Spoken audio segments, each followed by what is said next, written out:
Bonjour. Cet exposé a pour titre « La transfusion sanguine chez l'animal de compagnie ».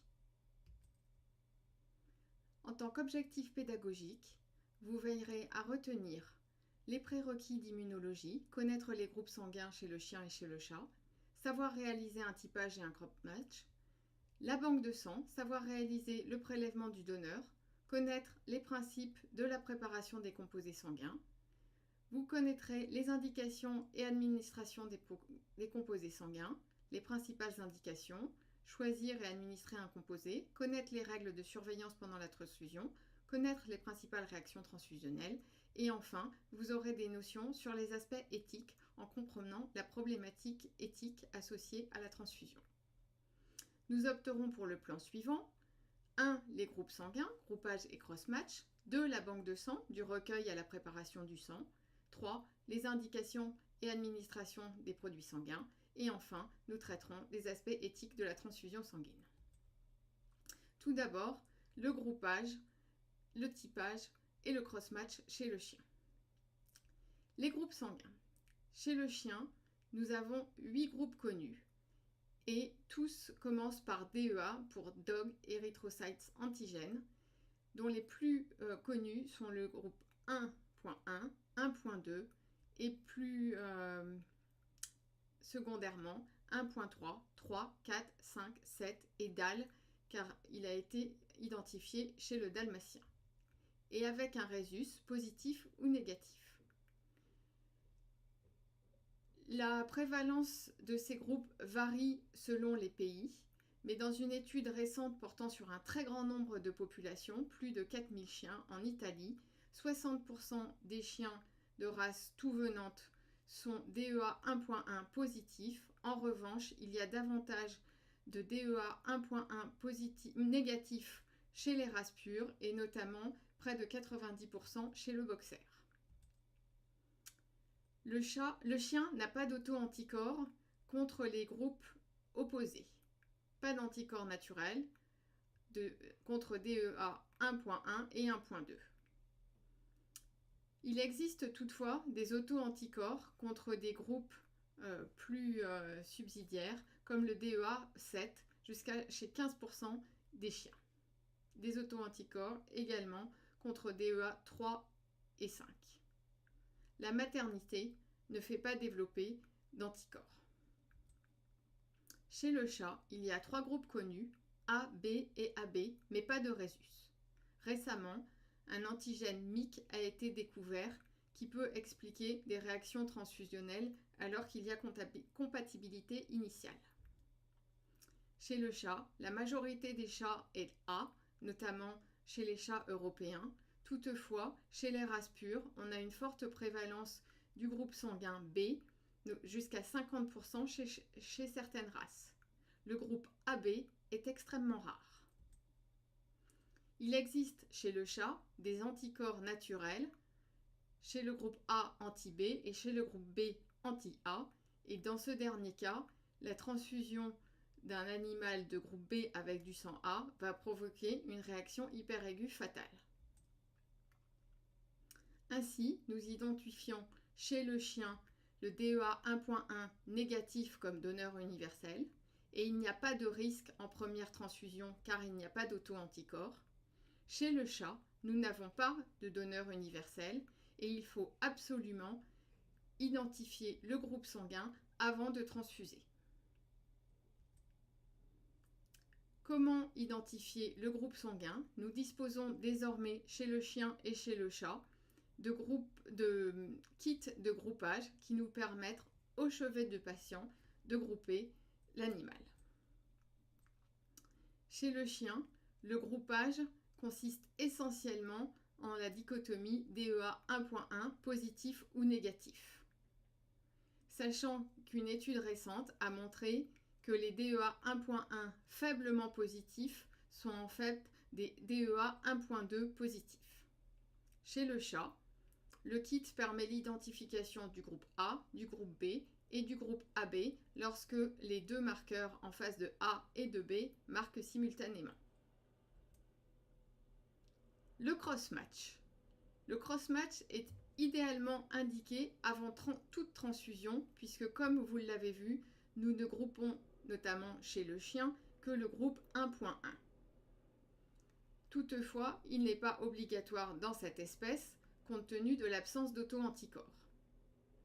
En revanche, il est obligatoire lors de seconde transfusion, plus de 4 jours après une première transfusion, puisque l'animal développera alors des anticorps contre les érythrocytes reçus. Chez le chien, il existe désormais un kit de cross-match. Chez le chat, il n'existe pas de kit et il nous faut réaliser manuellement le cross-match.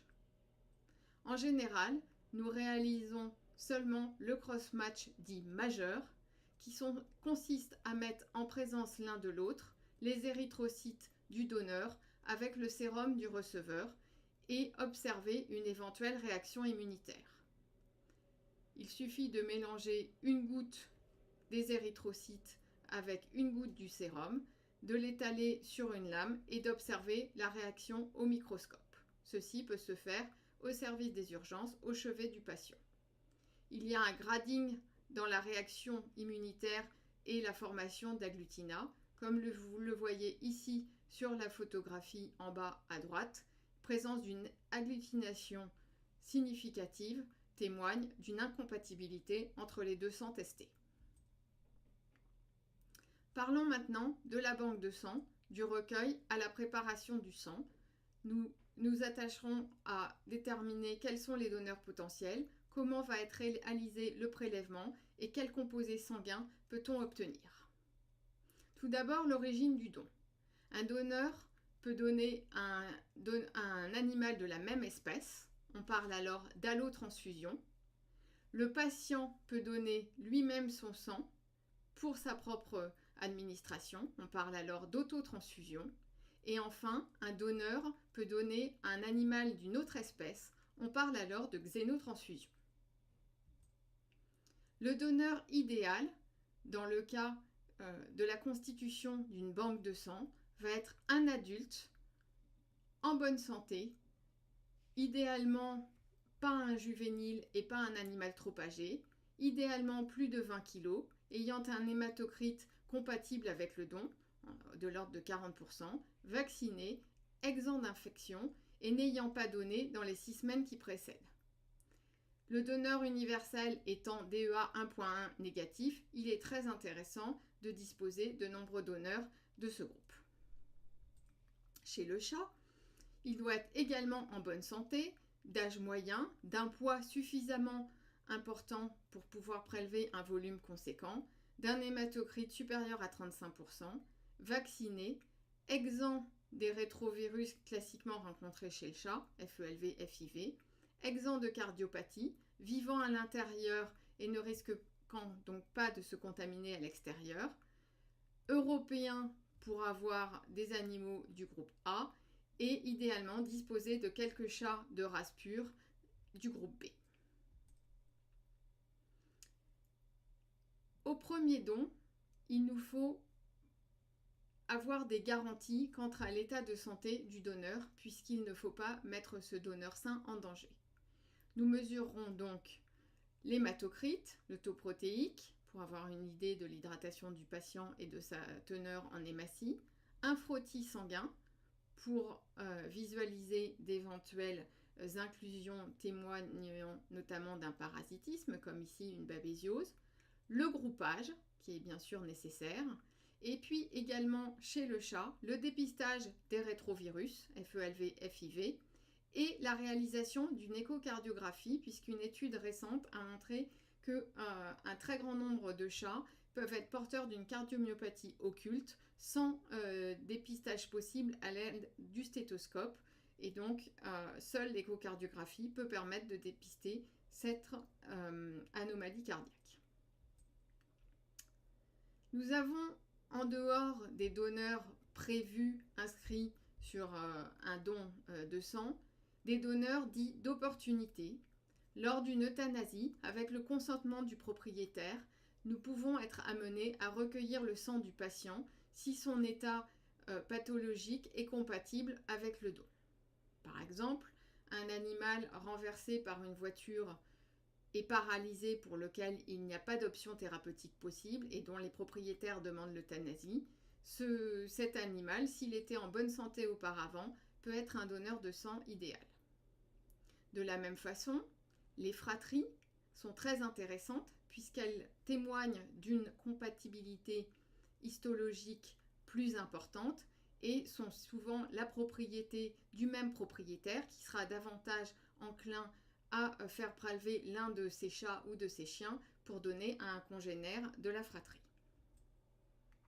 Enfin, le donneur peut être le patient lui-même, c'est ce qu'on appelle l'autotransfusion et qui est classiquement réalisé lors d'hémo-abdomène avec rupture traumatique par exemple de la rate. Le sang du patient lui-même est prélevé et est réadministré. Enfin, le donneur peut être d'une autre espèce, c'est ce que l'on appelle la xénotransfusion et qui a été la première transfusion sanguine réalisée en 1667 par Jean-Baptiste Denis qui a transfusé le sang d'un agneau à un jeune malade. Comment va-t-on réaliser le prélèvement ? Le prélèvement va être réalisé à l'aide d'un dispositif très simple, une aiguille de gros calibre connectée stérilement à une poche contenant un conservateur qu'on appelle CPDA. Chez le chien, nous disposons de poches de 250 ml ou de 450 ml, le volume étant conditionné par le poids et la volumie du patient à prélever.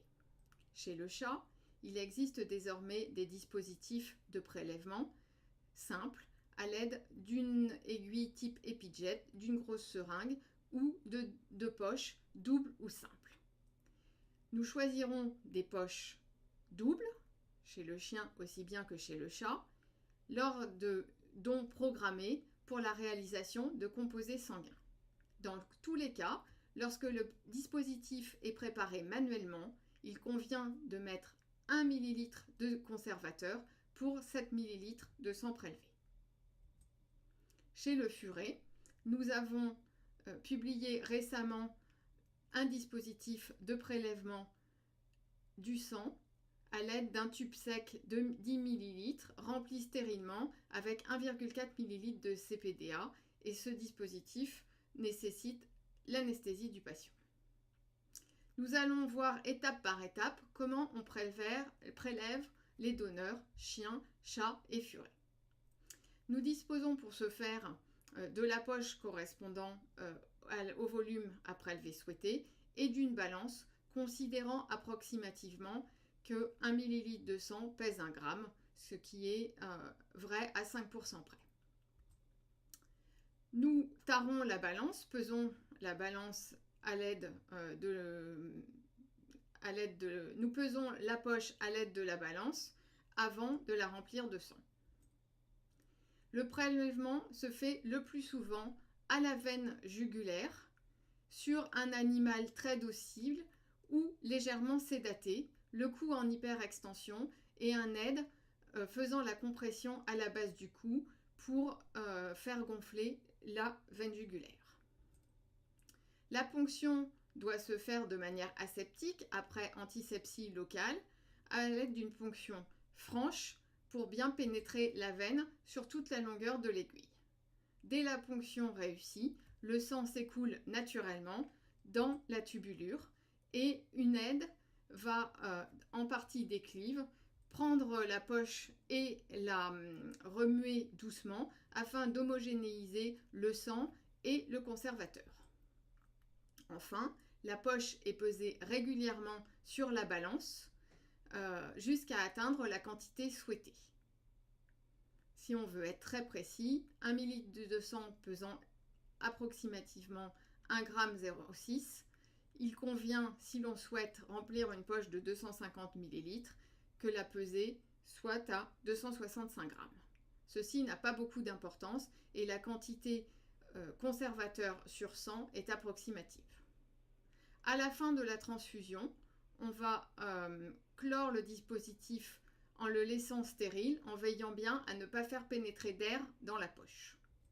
Et enfin, nous récompensons le donneur à la fin du don. Il est à noter que vu la faible quantité prélevée, maximum 10 ml par kilo, il n'est pas besoin d'effectuer un remplissage vasculaire après le don, de la même sorte que lorsque un donneur humain donne son sang à une campagne de prélèvement, il n'est pas perfusé à la suite. En revanche, il reçoit une collation. Chez le chat, le dispositif est à peu près identique. Il est rare de trouver des chats suffisamment dociles pour être prélevés sans sédation. Ainsi, il convient de sédater l'animal. Le prélèvement se fera également à la veine jugulaire à l'aide d'un dispositif composé d'un épidjet connecté stérilement à une seringue pré-remplie de la quantité désirée de CPDA. En général, le prélèvement n'excède pas 50 ml pour un chat de 5 kg, ce qui fait environ 10 ml/kg et est compatible avec une spoliation minime sans nécessité de remplissage vasculaire ultérieur. De la même manière, la veine est préparée aseptiquement, la ponction est franche et l'aspiration à la seringue se fait lentement et doucement afin de ne pas collaber la veine. À la fin de la séquence de prélèvement, à l'aide d'une aiguille de gros calibre, le sang est réinjecté dans une outre stérile pour pouvoir être administré au patient à l'aide d'un filtre. Chez le furet, il s'agit également d'un prélèvement à la veine jugulaire ou veine cave crâniale, à l'aide d'un furet placé sous anesthésie générale et compression de la veine à sa base, le dispositif étant constitué, comme nous l'avons vu, d'un épidjet et d'un tube rempli de CPDA, toujours à la proportion de 1:7.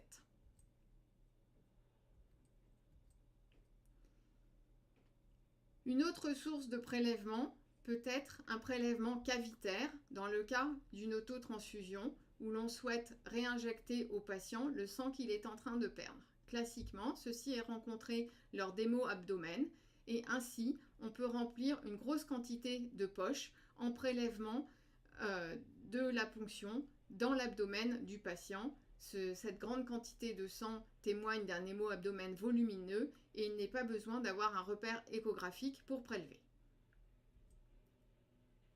Voyons maintenant quels composés sanguins on obtient et on peut en obtenir par des techniques de centrifugation. Tout d'abord, le premier composé que l'on obtient à la fin d'un prélèvement est du sang frais total.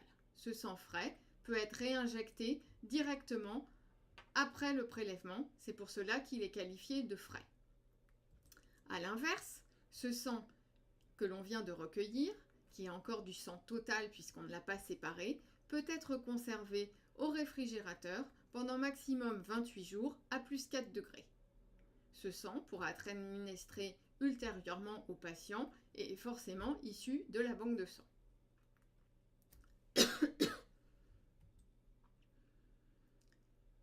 À partir de sang frais total, on peut, grâce à des techniques de centrifugation et à l'aide d'une machine dédiée qui s'appelle un processeur de cellules, obtenir, à partir de sang frais total, des culots globulaires, donc les globules rouges d'un côté et le plasma de l'autre. Nous disposons d'une telle machine au service des urgences d'Oniris qui nous permet de réaliser des composés sanguins que l'on va pouvoir stocker dans la banque de sang. La centrifugation du sang frais total nécessite plusieurs étapes et une double poche de collection afin de garder le dispositif stérile.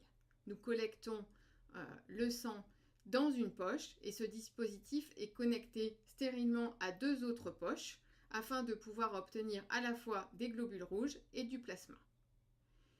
La centrifugation dure une dizaine de minutes à 1500 tours et permet, vous le voyez ici dans le disque, l'obtention en bord extérieur les globules rouges qui sont plus lourds et en bord intérieur la ligne de plasma. Nous réalisons ensuite le transfert par gravité d'abord du plasma puis des globules rouges.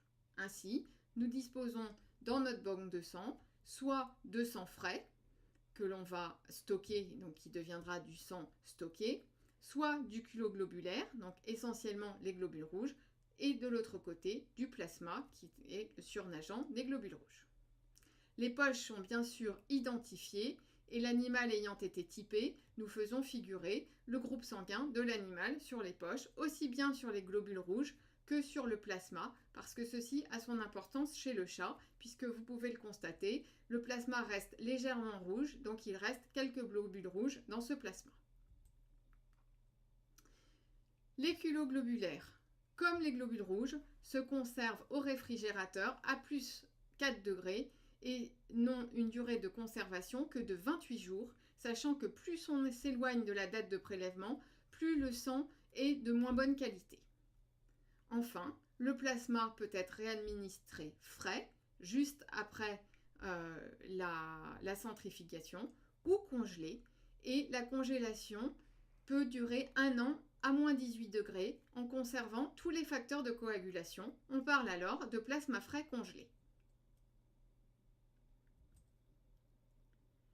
Ainsi, l'obtention de sang permet de disposer à toute heure de produits sanguins nécessaires pour sauver des vies. C'est l'intérêt de la constitution d'une banque de sang. Ceci est permis grâce à la réalisation de campagnes de dons dans lesquelles nous prélèvons la même journée un certain nombre d'animaux pour lesquels nous techniquons les poches de sang derrière afin d'obtenir des globules rouges et du plasma. En raison de la faible durée de conservation des globules rouges, à peu près 1 mois, il convient cependant de faire très attention à l'équilibre entre la consommation et les pertes potentielles. Enfin, nous disposons également d'une liste de donneurs pour des administrations extemporanées, c'est-à-dire administration de sang frais total essentiellement, sur appel téléphonique du propriétaire qui vient avec son animal, donc vous voyez, dont du sang de chien, dont du sang de chat, et pour lequel nous avons déjà anticipé les prérequis pour certains d'entre eux afin de disposer dans l'urgence d'un animal prêt à donner. Cette activité relève une importance capitale à Oniris puisque nous réalisons environ 100 transfusions par an et que vous, étudiants à Oniris, pouvez inscrire votre animal sur la banque de sang pour autant qu'il remplisse les critères d'inclusion et participer à sauver des vies au service des urgences et des soins intensifs. Il vous suffit pour cela de vous inscrire sur Clovis, de prendre rendez-vous avec l'équipe du service et d'avoir la fierté d'avoir votre animal comme donneur potentiel. Grâce à un partenariat avec Royal Canin, nous vous faisons bénéficier à chaque don de l'administration d'un sac de croquettes. Voyons maintenant comment s'administre le sang. Quelles sont les indications? Quels sont les choix qui guident l'utilisation d'un composé plus que d'un autre? Quel est le volume et le temps d'administration? Et quelles sont les réactions transfusionnelles éventuelles? Les indications, bien sûr, découlent de la nature du produit. Nous avons des globules rouges baignés dans du plasma. Ainsi, tous les déficits en globules rouges, nous verrons dans quelles conditions, sont susceptibles de bénéficier d'une transfusion. Les troubles de l'hémostase, puisque le plasma contient tous les facteurs de l'hémostase, notamment de l'hémostase secondaire, et également les plaquettes qui sont contenues dans le plasma et qui vont permettre de solutionner parfois des troubles de l'hémostase primaire. Et puis enfin, les hémorragies massives où il y a une perte de sang totale qui peut donc être facilement compensée par l'administration de sang frais total. Quelles sont les indications d'administration du sang frais total? Les hémorragies, les intoxications, notamment aux antivitaminiques K, puisque à la faveur d'un trouble de l'hémostase, l'animal se met à saigner et consomme à la fois ses plaquettes et perd ses globules rouges. Les intoxications au paracétamol chez le chat, pour laquelle nous assistons à une méthéglobulinisation et des globules rouges non fonctionnels. Et enfin, les thrombopénies avec saignement, pour lesquelles on a le souhait d'apporter des plaquettes. Or, nous avons montré ultérieurement que les plaquettes ne sont plus contenues dans le sang stocké. Attention, si le patient est normovolémique ou euvolémique, tout apport de sang total exogène a une action colloïde très importante et peut favoriser la surcharge volémique. Le sang total stocké a quasiment les mêmes indications, à ceci près qu'il manque de plaquettes et donc ne va pas être intéressant dans les troubles de l'hémostase primaire. En revanche, il est tout à fait adapté au cas d'hémorragie et aux intoxications aux antivitaminiques K, pour lequel on souhaite simplement une compensation en facteur de la coagulation et en globules rouges. Le culot globulaire, uniquement des globules rouges, va être intéressant en cas d'hémolyse, puisque là, seule la lignée rouge est concernée, et dans les anémies chroniques euvolémiques, notamment chez le chat qui est très sensible à l'hypervolémie, puisque l'apport uniquement de globules rouges va minorer l'effet colloïde, qui est délétère dans le cas du chat ayant tendance à la surcharge volumique. Le plasma frais congelé, lui, contient beaucoup de facteurs de l'hémostase secondaire et va être réellement indiqué dans les troubles de l'hémostase secondaire avec pour chef de file, rencontré de manière très fréquente, les intoxications aux antivitaminiques K avec saignement modéré pour lequel une compensation en globules rouges n'est pas nécessaire, et les insuffisances hépatiques sévères pour lesquelles la synthèse des facteurs de coagulation est déficiente. Attention, chez le chat, en raison de la présence de quelques globules rouges dans le plasma et de la forte intolérance du chat à un déficit de compatibilité, il est nécessaire de respecter le groupe sanguin. Ainsi, vous devez à un chat du groupe B transfuser uniquement du plasma de groupe B. Il est possible également de transfuser le sang d'une autre espèce. Cette pratique est essentiellement utilisée chez les animaux de compagnie, du chien vers le chat. Cette solution pourrait paraître une aberration immunologique, toutefois il a été démontré que le chat n'avait pas d'auto-anticorps contre le sang de chien. Ceci n'est qu'une solution d'attente puisque le sang est hémolysé dans les 4 jours qui suivent la transfusion, mais peuvent permettre justement d'attendre de trouver un donneur chat ou d'apporter suffisamment de facteurs de coagulation pour permettre ensuite un traitement adapté à la vitamine K ou à la N-acétylcystéine dans le cas d'intoxication au paracétamol, et de pouvoir franchir le cap et de s'affranchir d'une transfusion plus difficile de chat à chat. Rappelons et soulignons qu'il a parfois été proposé des utilisations qui ne sont plus au goût du jour sur le plasma qui n'est pas un soluté de remplissage vasculaire de première intention. Le soluté de remplissage vasculaire de première intention, c'est le NaCl isotonique. La transfusion de plasma ne permet pas d'augmenter significativement l'albuminémie d'un patient, puisqu'il faudrait environ 50 ml par kilo de plasma pour obtenir une augmentation de l'albumine de 10 points. Donc dans ces cas-là, on va préférer la perfusion de concentré d'albumine. Et puis enfin, il a été suspecté que la transfusion de plasma améliorait les animaux à pancréatite aiguë et à parvovirose, et ce n'est pas le cas.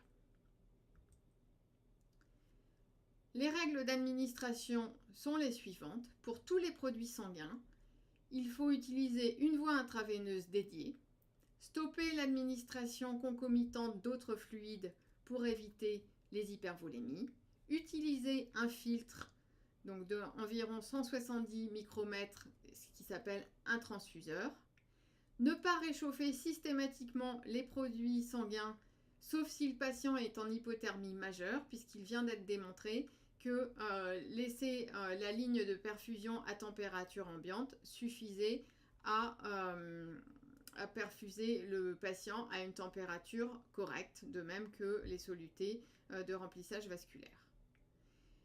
Il faut préférer également la perfusion libre, c'est-à-dire au goutte à goutte, à la pompe à perf ou au pouce-seringue, pour lesquelles une publication a démontré qu'elles abîmaient les globules rouges. Parlons maintenant du volume et du temps d'administration. Pour les anémies euvolémiques, on préférera, comme on l'a vu, les culoglobulaires, et notamment chez le chat, on veut se satisfaire d'une nuance de plus de rose pâle, ce qui est bien mieux dit en anglais, a pinker shade of pale. Ainsi, on ne calculera pas des formules compliquées entre l'hématocrite escompté et l'hématocrite actuel, mais plutôt on se contentera d'améliorer le patient, notamment félin, de quelques points d'hématocrite. Retenez qu'un culoglobulaire va point pour point augmenter l'hématocrite. 5 ml par kilo de culoglobulaire vont augmenter l'hématocrite de 5 points. Et le sang total ayant un hématocrite 2 fois inférieur au culoglobulaire, il faudra 10 ml par kilo de sang total pour augmenter l'hématocrite de 5 points. Concernant les anémies hypovolémiques, donc les hémorragies, et quand elles sont massives, puisqu'on verra ultérieurement les critères de décision transfusionnelle, mais on ne transfuse que les hémorragies massives ayant des conséquences sur la pression artérielle, l'objectif est de compenser les pertes et de restaurer la pression artérielle. Ceci est le cas notamment dans les hémoabdomènes traumatiques, pour lesquels nous récoltons des grandes quantités de sang qui s'épandent dans l'abdomen et nous perfusons le patient à très haut débit, sous pression, afin de restaurer rapidement sa volémie avant d'aller au bloc opératoire ou pas, puisqu'on s'est rendu compte récemment qu'il ne convenait pas toujours d'opérer les hémoabdomènes d'origine splénique. Si nous en avons l'indication, il est possible de réaliser des transfusions massives qui remplissent les critères suivants, la définition étant remplacer une fois la volémie, donc à peu près 60 ml par kilo en 24 heures, ou la moitié de la volémie en 3 heures. Nous avons rarement recours à cette pratique transfusionnelle, car elle est très chronophage et très consommatrice de produits sanguins. Pour autant, ça nous arrive quelquefois. Ici, le cas de Ghost, qui a subi une rupture traumatique de l'artère fémorale par morsure de congénère. Fort heureusement, son propriétaire était éleveur de chiens de cette race, a pu nous amener une quantité des chiens de sa fratrie ou de ses camarades de chenil afin que nous puissions les prélever. Nous avons donc commencé par du sang stocké que nous avions dans la banque de sang, puis très rapidement, nous avons eu recours à des multiples prélèvements pour transfuser du sang frais total. En cas de transfusion massive, il est toujours plus intéressant de transfuser du sang frais total car il apporte tous les facteurs de manière fraîche et notamment les plaquettes qui ne sont plus apportées lors de transfusion de sang stocké. Ce chien, donc, qui avait une volémie d'environ 1,3 litre puisqu'il fait une vingtaine de kilos, a reçu 2,3 litres en 2 heures, donc quasiment en 11 heures, donc quasiment 2 fois sa volémie. Qu'en est-il des transfusions multiples? Les transfusions multiples sont la réalisation de plusieurs transfusions lors de la même hospitalisation. Toujours se souvenir qu'après 4 jours, l'animal développe des anticorps et que là, le cross-match devient obligatoire chez le chat et le groupage à minima, mais plutôt le cross-match, intéressant chez le chien.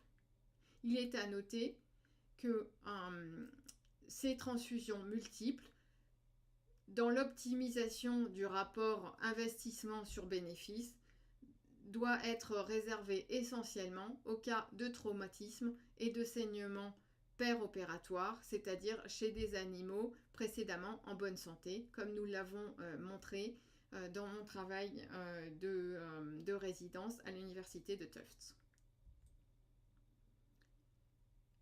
Les déficits en hémostase vont avoir bénéfice à recevoir soit du sang frais total, soit du plasma. Et là, l'objectif thérapeutique va être l'arrêt du saignement. L'arrêt du saignement ou l'obtention de temps de coagulation inférieur à 1,5 fois la norme. La base de départ est toujours de 10 ml par kilo avec une réévaluation du patient. Dans ces cas de déficit de l'hémostase, l'administration de l'antidote de l'agent causal va être toujours de mise. De même que dans les cas d'intoxication au paracétamol. Donc, de manière générale, quel que soit le produit administré, le volume de départ va être aux alentours de 10 ml/kg, sauf chez le chat, et notamment le chat euvolémique, où on commencera parcimonieusement à 5 ml/kg en raison du grand risque du chat de développer une hypervolémie. Nous voyons ici ce petit chat qui a subi un traumatisme de la voie publique. Il est dans sa cage à oxygène. Il reçoit une transfusion de sang de chat selon la technique décrite précédemment, avec une pompe à perf pour bien réguler le débit, et son débit va être de 5 ml/h, donc il va recevoir 20 ml sur 4 heures. Venons-en à la durée. En raison du risque de contamination, puisque le système devient ouvert dès lors qu'on le connecte au patient, la durée maximum de la transfusion va être effectuée sur 4 heures. Le débit va être donc calculé pour les patients euvolémiques qui ne nécessitent pas un remplissage vasculaire massif en divisant le volume à administrer par 4 heures. Et on prendra soin au préalable de réaliser lentement quelques millilitres tests pour évaluer une éventuelle réaction transfusionnelle suraiguë. Dans le cas d'un patient hypovolémique, on ne s'occupe plus de régler un débit, on effectue un remplissage vasculaire massif qui va être conditionné par la taille du diamètre du cathéter. Comment peut-on prévenir l'apparition de réactions transfusionnelles? Il n'est pas possible de les prévenir. En revanche, il est indispensable de monitorer le patient. La surveillance du patient va être essentiellement clinique, basée sur la mesure de la fréquence cardiaque, la fréquence respiratoire et l'auscultation, en guettant des réactions transfusionnelles d'atteinte aiguë du poumon ou de surcharge volumique avec des crépitations, la température, d'éventuels vomissements et l'apparition d'un œdème facial. Pour des raisons pratiques, sur certains animaux très débilités, il est plus facile de connecter le patient à un appareil de monitoring et de noter consciencieusement la fréquence cardiaque, la fréquence respiratoire, la saturation, ce qui ne nous affranchit pas de la surveillance clinique et notamment de l'auscultation. Quelles sont les réactions transfusionnelles les plus fréquentes?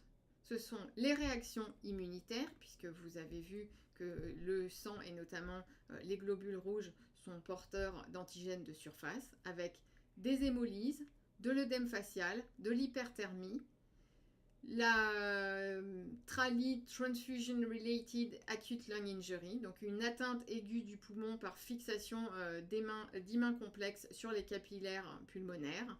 Et puis, ces désordres peuvent aller jusqu'au décès dans le cas d'erreurs transfusionnelles, notamment lorsque l'on transfuse un chat du groupe B avec du sang A. Enfin, il peut y avoir des réactions non immunitaires et ces réactions sont en général liées à la surcharge volémique.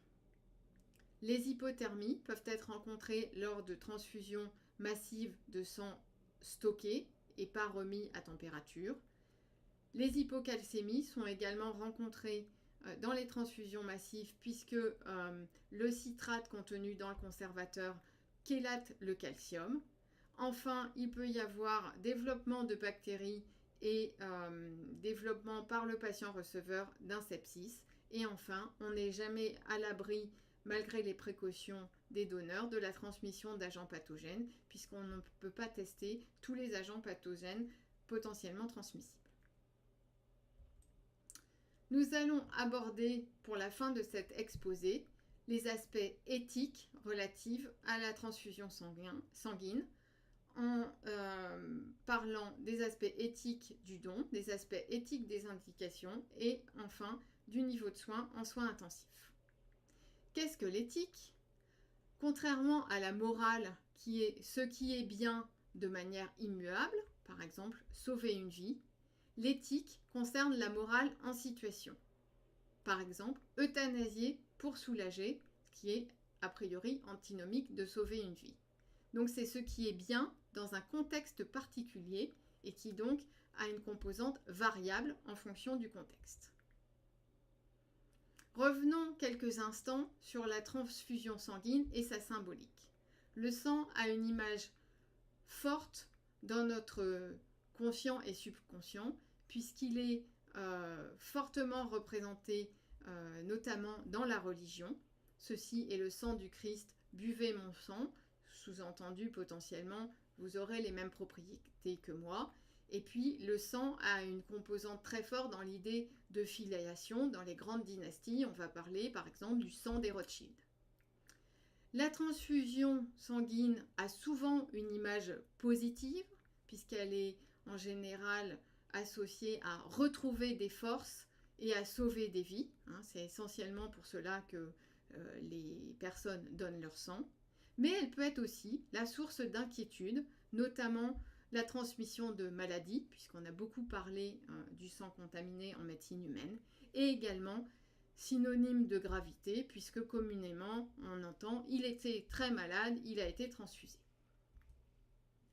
Nous aborderons les aspects éthiques du don, les aspects éthiques du recours à la transfusion et les aspects éthiques des soins intensifs. Tout d'abord, peut-on réellement parler de don? Le don, c'est un acte volontaire qui nécessite un consentement. L'animal n'est pas doué de cette propriété de pouvoir émettre un consentement. Donc il s'agit bien là de l'acceptation du propriétaire pour que son animal devienne donneur.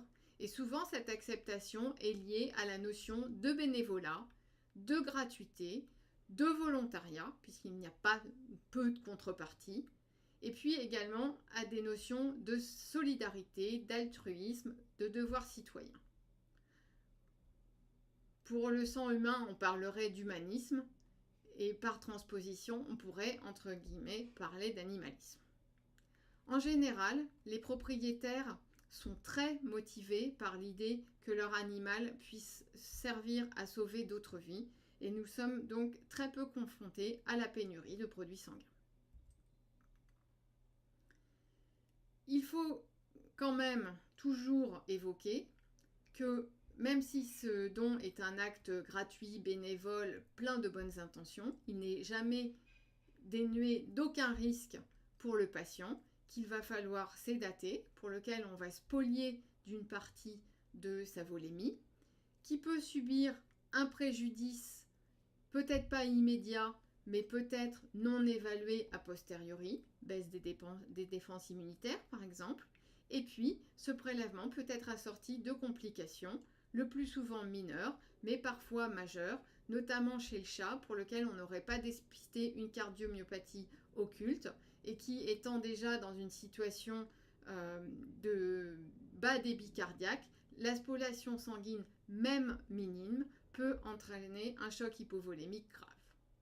Enfin, dans l'idée de prélever ces animaux à leurs dépens, il convient de se poser la question du gâchis potentiel. Et comme on l'a vu, le sang les globules rouges n'étant conservables que pendant 28 jours, il va être toujours important de se poser la question de l'utilité de prélever un grand nombre d'animaux. L'alternative, qui paraît un petit peu abrupte de prime abord, va être de prendre le plus souvent possible des donneurs destinés à l'euthanasie.